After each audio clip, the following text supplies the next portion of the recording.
Hey everyone, Aaron from A.R.F Personal Training. So, had someone chatting to me the other day about counting calories, and they said that they can't be bothered, it's boring, and they don't think it really works. Now, the way I explained to them, and the way I've had it explained online by a couple of different people in the fitness industry, is if your finances were off, as in you was in debt, you were struggling, couldn't pay your bills, your mortgage, things like that, you would look at your numbers. You would look at how much was going in versus how much was going out. And you would have to, because if you didn't, then you go bankrupt and all sorts of other bad things would happen. Now that's absolutely no different at all when it comes to your health. If you are overweight and you want to lose weight, you need to know how much is going in versus how much is going out.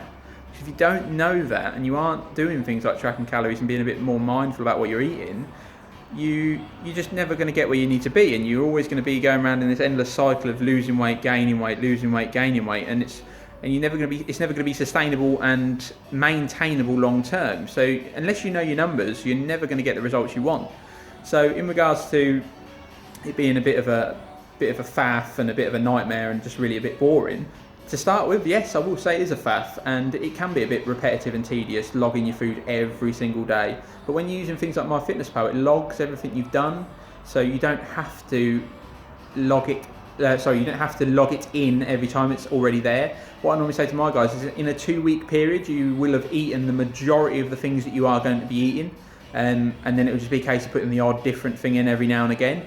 But in that 2 weeks, yes, it will be repetitive, yes, it will be tedious, and yes, it will be a little bit boring. However, you'll thank yourself in the long term by putting a little bit of effort in now, because you will know your numbers. You'll be able to say, I know I need to eat.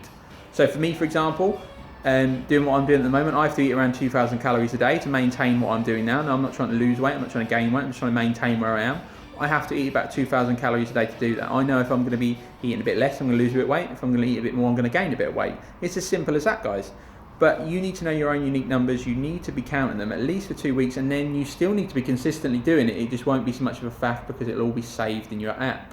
Okay, guys, so in regards to counting calories, absolute must. There are people out there that would argue that. In my opinion, and again, as I always say, you can do whatever you want with it. In my opinion, you've got to know your numbers. Okay, guys? There's people out there that do intuitive eating and things like that, and I'm going to make a video on that soon, and keep an eye out for it. But yeah, you've got to know your numbers, guys. It's as simple as that. If you want some help, if you want to know your numbers, if you want a bit of help and a bit of structure to your plan, if you want to lose a bit of weight, you want to gain a bit of weight, anything at all, guys, anything fitness related, get in touch, and I'm more than happy to help. Take it easy, guys. Have a good day.